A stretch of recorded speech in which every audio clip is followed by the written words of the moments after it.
이번 시간에는 우리가 꼭 알고 가야 되는 부분 중에 하나인데, 성막에 대해서 조금만 살펴볼게요. 간략하게 살펴봄으로써 이런 부분이 이런 부분하고 연결이 되는구나, 그런 부분들을 우리가 조금만 살펴볼게요. 자, 성막은 어떻게 생겼죠? 이렇게 돼 있고, 성막에는 유일하게 입구가 동쪽에만 하나 있어요. 동쪽에만. 동쪽에 문이 있으면 성막으로 들어가면 무엇이 보일까요? 맨 처음에. 뜰. 그쵸? 뜰이 있죠, 이렇게. 뜰이 있습니다. 뜰이 있어요. 뜰이 있으면 사방에 문이 하나도 없어요. 동쪽에만 문이 있어요. 그렇다면 이게 무슨 의미일까요? 동쪽으로, 아까는 동쪽을 향해 간다는 것은 하나님의 뜻을 거스러 간다는 거죠. 근데 지금은 어떻게 해요? 동쪽으로 나가는 게 아니라 들어가는 거죠. 즉, 이 안에 여호와의 임재, 언약이 있는 거예요. 그렇죠? 그래서 우리가 딱 들어간다. 그러면 첫 번째 보이는 게 뭘까요? 우리가 이제 이것을 쉽게 살펴보려면 무엇으로 봐야 되냐면, 그냥 성막으로만 볼 것이 아니라, 성막은 성막이구나, 텐트구나, 그게 아니라 우리가 어떻게 생각하면 좋냐면, 하나님께서 인간까지 다 창조하신 후에 에덴에 동산을 창설하시고 만드신 그 인간을, 사람을 거기다 두셨죠. 그것이 뭘까요? 하나님께서 최초로, 첫 번째로 만드신 성막과 같은 거예요. 사람 만드신 사람과 교제하시고 함께 하시기 위해 만든 에덴. 즉, 우리가 성막을 잘 이해하려면, 이 땅에 처음에 에덴은 완전한 동산이었죠. 에덴이었죠. 근데 어떻게 해요? 인간의 죄로 말미암아 우리는 구원에서 멀어졌잖아요. 근데 다시 한번 하나님께서 우리를 구원해 주시기 위해서 이스라엘 백성들을 애굽에서 이끌어내시고 광야에 처음으로 다시, 에덴과 같지는 않지만, 그런 환경은 아니지만 다시 에덴에서 아담과 하와와 교제하셨던 그 하나님이 다시 당신이 택하신 백성들과 교제하시기 위해, 만나시기 위해, 여호와의 임재를 위해 만드신 것이 성막이에요. 그래서 광야에 세워진 에덴이라고 보시면 되는 거예요. 그리고 성막의 모습을 보면 우리가 그것을 알 수 있어요. 처음에 들어가면 우리는, 에덴에서는 아담과 하와가 자유로웠어. 근데 지금 이스라엘 백성들은 어때요? 죄로 죽을 수밖에 없는 존재들이죠. 죄가 다스리는, 그죠? 즉, 들어갈 때는 그냥 들어갈 수가 없는 거예요. 아까 뭐라고 그랬죠? 아담과 하와가 에덴에서 쫓겨날 때 하나님께서 가죽옷을 입히셔서 내버렸다는 것은 뭐냐면, 수치는 그냥 나뭇잎으로 가려질 수 있는 것이 아니다. 죄와 수치나 이런 것들은, 죄로 말미암은 것은 피값으로 말미암아 가려질 수 있는 것이다. 덮을 수 있는 것이다. 말씀드렸어요. 우리가 처음에 들어갔을 때는 성막을 향해서 가기 위해서는 뭐가 있냐면 제단이 있어요. 우리 집사님 말씀하신 것처럼 이 뜰이 있죠. 뜰 위에 첫 번째 제단이 있어요. 제단이 왜 있을까요? 맞아요. 이 제단에 우리가 들어가면 처음에 여기서, 요 앞에, 제단 앞에서 우리가 가지고 간 희생 제물을 여기서 자기가 잡는 거예요. 이 희생 제물의 피값으로 내 죄를 용서받는 거죠. 자, 그래서 들어가면 제단이 있고, 이 앞에 제물을 잡을 수 있는 틀이 있겠죠. 여기서 죽이기 전에 반드시 해야 되는 것이 안수.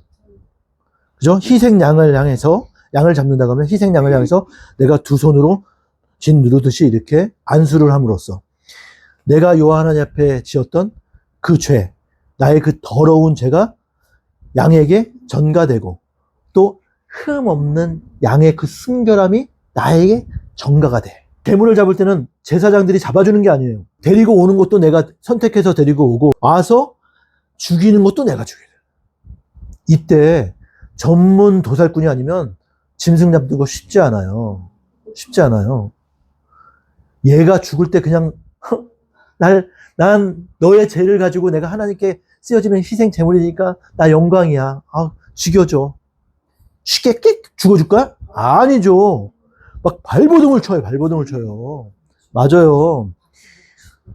제가 옛날에 그 뭐지? 시장 가가지고 살아있는 개나 무슨 생선 같은 거 그거 잡으려고 이렇게 딱 잡아도 요만한 생선 잡아도 얘가 벗어나려고 막 몸을 막 털면 내 손이 막 이렇게 떨리면서 나도 무서워. 그래서 나도 모르게 나도 이렇게 논다니까. 양도 마찬가지죠. 그것도 내가 키운 내 양인데 내가 죽으려고 할 때 막 발버둥을 치겠지. 그때 죽으려고 막 칼로 쑤시고 하면 피가 나한테 안 튀겠어. 그때 뭘 느낄까요? 맞아요. 내 죄에 대한 비참함이 느껴지겠죠. 정상인이라면. 그죠? 자기의 죄를 여호와 하나님께 씻김 받고 싶어서 용서받고 싶어서 재물을 가지고 오는 자라면 누구든지 그 죄의 처참함을 느끼는 거예요. 그래서 직접 죽이고 각을 뜨는 것도 가죽 뺏기고 각을 뜨는 것도 내가 하는 거예요. 다 내가 하는 거예요. 그 후에 여기다가 제단 위에다가 양 재물 펼쳐놓고 그 전에 이 제단 번제단 제단에는 사방에 뿔이 이렇게 있어요. 뿔이 이렇게 만들어져 있어. 그러면 제사장에게 피를 주면 그 피를 가지고 제사장이 가서 뿔에다가 사방 네 군데에 뿔에 그 피를 바르는 거예요. 그리고 이 제물은 불태우는 거예요. 그죠? 그래서 여호와 하나님 앞에 나아가는 것은 우리가 그냥 나갈 수 없어요. 이 피값으로 우리가 정결해 져야 되는 거예요. 무슨 말씀인지 아시겠죠? 즉 예수 그리스도의 피값으로 나아갈 수 있는 거죠. 두 번째는 뭐가 있어요? 이제 성소 지성소 가기 전에 뭐가 있어요? 물두멍이 있어요. 물두멍이 있고 여기에 물두멍이 있으면 여기에 물이 가득 잠겨 있겠죠? 가득. 근데 중요한 게 있어요. 요 제단도 요 물두멍도 뭘로 만들까요? 노수로 만들어요. 노시라는 게 얼마나 귀한 건지 아시죠? 그리고 또 특히 어떤 노수로 만들었냐면 고대에 이스라엘 백성들이 애굽에서 가지고 나온 거울들이 있었어요. 그 거울을 뭘로 만들어요? 노수로 만들어요. 노수를 닦고 갈고 닦고 해서 그것이 지금 우리가 보는 그 거울처럼 반사돼서 내 모습이 보여요. 그러니까 이 거울이라는 게 여인들에게 얼마나 소중해. 귀한 거잖아. 그죠? 귀한 것이기도 하고 이 거울이라는 것의 의미가 내가 내 얼굴을 비춰볼 수 있는 거. 그 재료가 노시라는 거예요. 노시라는 거죠. 그래서 여기서 제사를 한 다음에 제사를 드리고 그 다음에 이 제물을 가지고 또 제사장이 사방 뿔에다 바르고 뿌리고 제사를 드릴 거 아니에요. 그 다음에 이 물두멍에 가서 손을 씻는 거죠. 깨끗하게 손과 발을 물로 씻어야 돼요. 근데 손과 발을 씻지 않고 성소에 들어가지? 그러면 죽는 거예요. 즉 뭐냐면 우리는 예수 그리스도로 말미암아 그죠? 구원받을 자로 택함 받았고 또 예수 그리스도를 믿는 그 믿음으로 주님 앞에 나아가지만 물로 세례를 받아야죠. 물로 깨끗하게 세례를 받아야 되는 거예요. 무슨 말씀인지 아시겠죠? 즉 이 두 가지 가정은 뭐냐면 우리는 죄를 가지고서는 여호와 하나님 앞에 절대 나갈 수가 없다는 거예요. 그렇다면 이것이 지금 우리들에게 적용이 되면 뭐가 돼요? 예수 그리스도를 믿는 믿음이 없이는 주님을 볼 수가 없는 거예요. 믿음이 없이는 주님 만날 수도 없고 여호와 하나님을 아버지라 부를 수 없는 거예요. 무슨 말씀인지 아시겠죠? 그리고 또 그렇다면 물두멍을 지나면 뭐가 있냐? 이렇게 떡 이렇게 성소가 있겠죠. 성소가 있고 여기에 성소에는 막 덮개 맨 위에는 해달 가죽으로 또 덮개 막 저렇게 만들어 놓은 거 성경에 나온 방법대로 이렇게 만들어 놓은, 성막에 만들어 놓은 대로 가봤거든요. 실내에 정말 크게 잘 만들어 놨는데, 놀란 게 뭐냐면, 우리는 성경에 보면 청색, 홍색, 자색, 뭐 실을 꼬은 실로 또 꼬고, 예, 다 있죠. 청색, 자색, 홍색 실, 뭐 이런 것은 아까 에덴에 보면, 창세기 1장에 보면, 1장인가 2장인가? 2장인가? 하여튼 보면, 창세기 창조하고 나서 나중에 에덴을 설명하실 때, 에덴에 뜬금없이 갑자기 네 강의 근원이 나와요. 뭐 비손, 뭐 비혼, 뭐 이렇게 나오죠. 네 강의 근원이 나오고, 거기에는 금, 보석들이 있다고 나와요. 예. 뜬금없이 왜 이게 나오지? 그게 뭐냐면, 에덴에서의 하나님의 그 은혜와 그 영광이 에덴에만 머무른 것이 아니라 에덴에서 시작된 하나님의 그 은혜와 영광이 세상 모든 곳에 나간다는 거예요. 전달된다는 거예요. 그 의미예요. 또 대제사장들이 입는 에봇 있죠. 에봇 뒤에 보면 보석이 12보석이 12지파의 대표로 상징하는 보석으로 박혀 있죠. 그것 또한 에덴에서의 그 은혜와 하나님의 영광이 세상에 전해진다는 것, 그 은혜와 그 아름다운, 찬란한 아름다움, 그런 것들이 전해진다는 것이 그 의미로 상징적으로 있는 거예요. 아까 말씀드렸죠? 이 성막은 다시 세우신 하나의 상징적인 에덴이라고. 그죠? 여기서 이제 들어갑니다. 와, 근데 이게 진짜 두꺼워. 엄청 두꺼워. 그러니까 우리 예수님께서 십자가에서 다 이뤘다 하시고 죽으시잖아요. 그때 무슨 성막에 휘장이 갈라져요. 위아래로. 근데 그것도 위아래라는 거에 의미가 있는 거예요. 성막의 높이가 굉장히 높아요. 아이고, 우리가 생각하는 요만한 텐트가 아니라니까. 5인용, 뭐 10인용 그런 요만한 천막이 아니야.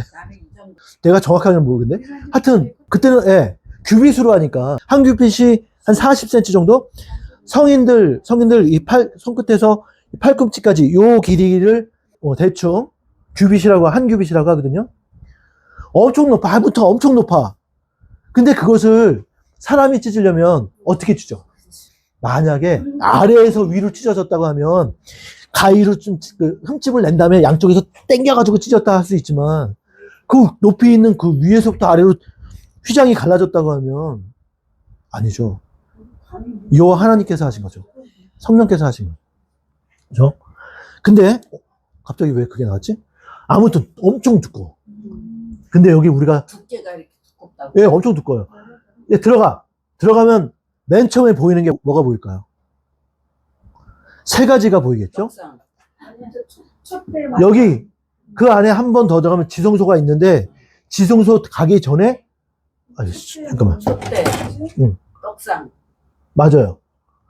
지성소 가기 전에 이렇게 있으면 지성소 입구 정면으로 딱 보이는데, 여기가 지성소 입구가 이렇게 있으면 지성소 입구 바로 앞에 분향단이 있어요. 분향단이 있어서 여기 위에 향 그릇이 있고, 여기서 향이 계속 올라가요. 이 향은 이제 하나님께서 말씀하신 그 재료로 해서 향이 계속 피어지겠죠? 이 향은 뭘 의미하냐면, 요 하나님을 향한 기도를, 자, 이것은 뭘 의미하냐면, 대충, 기도, 성도들의 기도 또한 중보. 예수님께서, 그러니까 예수님으로 표현하면 예수님께서 지금 이 시간에도 중보자로서 성령께서 탄식하는 마음으로 우리를 위해서 계속 기도하시는 것처럼. 그래서 이 성소 안에는 단에서 계속 향이 계속 올라와야 되는 거예요. 계속 올라와야 돼요. 그 다음에 오른쪽에 딱 보면, 오른쪽에 여기 뭐가 있었을까요? 아까 지금 우리 집사님이 말씀하신 것처럼 떡상이 있어요. 떡상이 있는데 어떻게 있냐면, 떡을 놓는데 어떻게 놓냐면 한쪽 두 쪽으로 해서 이쪽에 6개, 이쪽에 6개, 그래서 12개 12개 떡이 있어요. 이거 무엇을 상징하는 걸까요? 우리의 일용할 양식? 생명을 나타내요. 생명을 나타내는 거예요. 생명. 예수님께서 사단이 시험할 때 예수님께서 사람이 떡으로만 살 것이 아니다. 여호와 하나님의 말씀으로 산다. 그 말씀하는 것이 뭐냐면 거기서 얘기하는 것이 이 떡이고 이 떡이 바로 하나님의 말씀인 거예요. 생명이자 말씀. 그렇게 이해해야 돼요. 무슨 말씀인지 아시죠? 예수님께서 나는 떡이다. 본인이 떡이라고 하시고 계속 떡으로 표현하시는 이유가 뭐냐면 그냥 하시는 게 아니에요. 다 구약 성경이나 또 하나님이 주신 이 공식 안에서 이 질서 안에서 당신을 표현하시고 나타내시는 거예요. 그렇기 때문에 사실은 어쩌면 유대인들이 예수 그리스도를 못 알아볼 수가 없었어. 당연히 알아볼 수밖에 없었어요. 그 수많은 선지자들을 통해서 예수님 오심을 다 예언했는데 그들이 거부하고 싶었겠지. 왜냐하면 자기들이 기대했던 왕은 다윗왕과 같이 힘 있는 승리하는 왕, 전쟁으로 승리해서 우리를 보호해 줄 왕, 우리를 다스려 줄 수 있는 왕. 근데 예수님은 섬김의 왕으로 오셨어요. 자기들이 봤을 때 부인하고 싶었겠지. 알아보지 못해서가 아니라 자기들의 기대에 못 미치니까. 이것이 죄인된 인간들의 생각이고 판단인 거예요. 그래서 우리의 마음과 생각은, 판단은, 마음, 생각, 판단은 여호와 하나님께 맡겨야 되는 거예요. 자, 이제 떡 봤어요. 그죠? 떡도 6개, 12개야. 왜일까요? 12지파. 그리고 완전한 구원받을 자들의 생명 되시겠죠. 그죠? 그리고 이 생명은 여호와 하나님의 말씀이어야 되는 거예요. 또 이제 다 써요. 이제 왼쪽에 여기 뭐가 있을까요? 금촛대가 있죠. 금촛대가 있는데 금촛대가 이렇게 있냐면 이렇게 초를 7개 꼽을 수 있게끔 이렇게 촛대가 있죠. 그리고 이 금촛대의 촛불은 절대 꺼져서는 안 돼요. 그리고 이 지성소 안쪽부터는 여기까지는 뜰에는 제사를 드리고 시작하는 백성들도 하나님의 일을 하는 레위인들도 들어오지만 성소 안에서부터는 제사장들만 들어갈 수 있는 거예요. 그래서 제사장들이 이 촛불을 절대 꺼트리면 안 돼.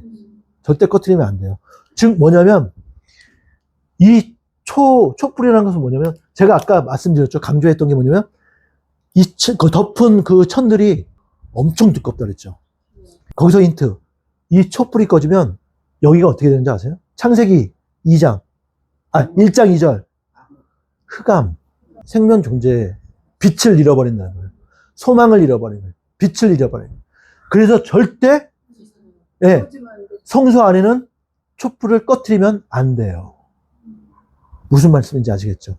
그래서 촛대가 7촛대예요. 7개 가지로.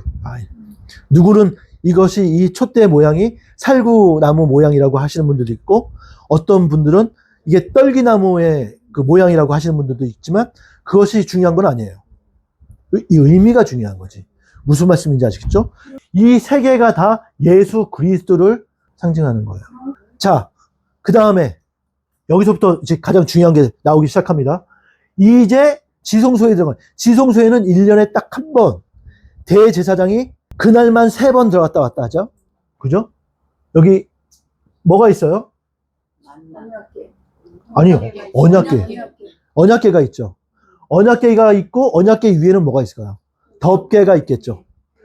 언약궤가 이렇게 있으면 덮개가 이렇게 있고 덮개 위에 그룹 천사들의 날개가 이렇게 해가지고 서로 마주보고 있죠. 제가 말씀드렸어요. 고대 이스라엘 백성들은 마음에는 뭐냐면 여호와 하나님께서 그룹 천사들의 이 날개와 이 뚜껑을 우리로 얘기하면 방석처럼 의자처럼 엉덩이를 이렇게 깔고 이렇게 앉으시는 거야. 요게 다리예요. 여기 다리예요. 그리고 이렇게 하나님 이렇게 계셔. 그래서 이 언약궤 앞에 여기 그룹 천사의 날개를 깔고 이렇게 앉아 계시니까 여호와께서 그러니까 언약궤 앞에가 뭐가 돼요? 여호와의 보좌 앞에가 되는 거예요.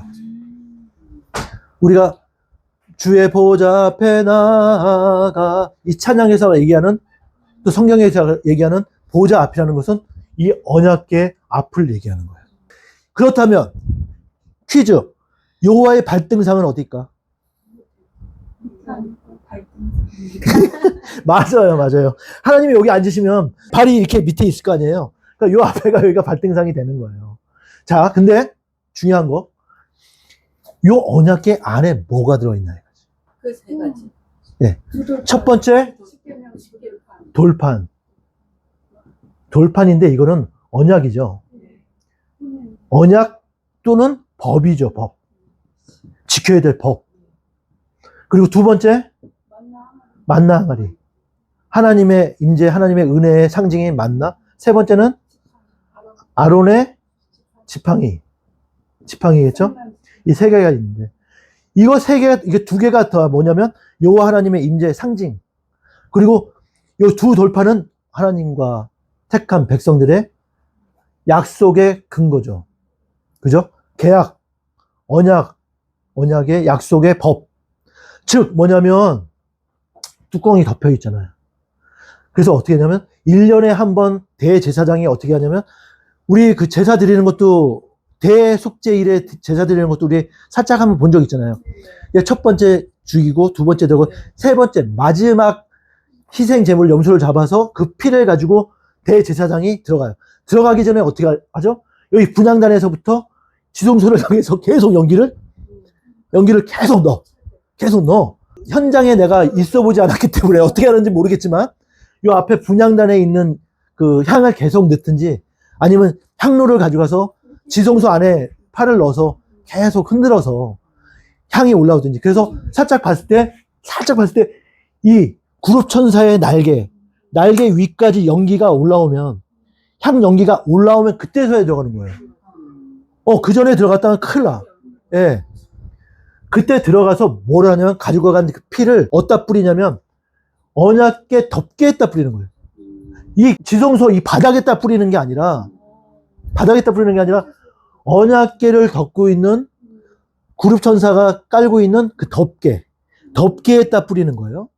근데 보세요. 제가 이거 잘 이해하셔야 돼요. 이 언약궤 안에는 뭐가 들어있다고 그랬죠? 세 가지요. 이거 두 개는 뭐 상관없어. 중요한 건 뭐냐면 언약이 있다. 언약의 두 돌판. 법이 있다는 거예요.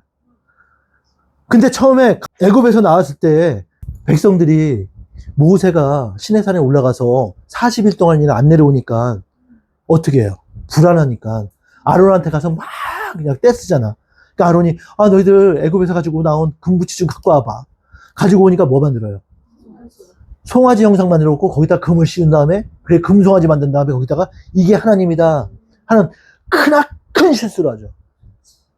근데 거기 크나큰 실수라는 중심에 아론이 있었어요. 그리고 많은 백성들도 있었어요. 그러면 그 백성들 다 죽이셨어야지. 근데 하나님 그러지 않으시죠. 하나님을 따를 자들 이쪽으로 서고 아니면 저쪽 서. 죄를 졌지만 하나님을 선택한 자들은 괜찮았어요. 아론을 포함해서. 하지만 끝까지 그렇지 않은 자들은 죽임을 당했죠? 왜 그랬을까요? 잘못했으면 다 죽이셔야지, 공평하게. 이제 와서 뭐? 아니죠. 그때까지만 해도 하나님께서 아직까지 시내산에서 맺은 그 언약을 백성들에게 발표하지 않았잖아요. 모세가 발표를 했어야 되는데. 그러니까 이 법이 백성들에게 접촉이 안 됐어. 효력이 발생하지 않은 거죠. 근데 이후에는 어떻게 돼요? 효력이 발생하죠. 근데 그것을 여호와 하나님께서 언약궤를 만드시고 두 돌판을 거기다 담으시고 법이 접촉되기 전에 여호와 하나님께서는 덮으셨어요. 이스라엘 백성들이 죄 안 졌을 것 같아요? 만약에 내가 죄를 졌어? 그러면 용서받기 위해서 내가 재물을 가지고 가서 제사 드리기 그 전까지도 죄 지는 상태잖아. 그럼 죽어야지. 근데 그렇지 않았다는 거예요. 여호와 하나님께서는 1년에 한 번씩 이 피로, 희생 제물의 이 피로 덮개 위에 뿌리게 하셔가지고 이게 열리면 이게 법이 접촉이 되는 거야. 오픈되면. 근데 덮은 덮개 위에 희생 제물에 피가 묻어 있는 거야. 그래서 1년 동안 괜찮은 거예요. 근데 중요한 건 뭐냐면 1년 후에 또 제사를 드려야 돼요. 이 위에 피가 묻어 있잖아요, 이렇게. 덮개 위에 피가 묻어 있으면 이 피가 1년 가. 1년 후에 또 새로운 희생 제물에 피를 또 바르고 용서받고 또 피를 바르고 용서받고. 아, 그거 씻어내고 하는 게 아니라 그냥 냅둬요? 말르게. 그러겠죠. 그 실수로 갖다 나 죽으면 어떡해? 그럼 중에 되게 지저분하다. 주여 하나님. 여기에 피를 발랐다고 해서 하나님께서 지금 우리 이 세상이 여기처럼 지금 피가 썩어서 냄새나게 하시겠어요? 여호와 하나님의 영광이 임재가 임하시는 곳인데 그렇지 않아요. 우리 냉장고보다 더 싱싱해. 괜찮아. 자, 보세요. 근데 중요한 게 있어요.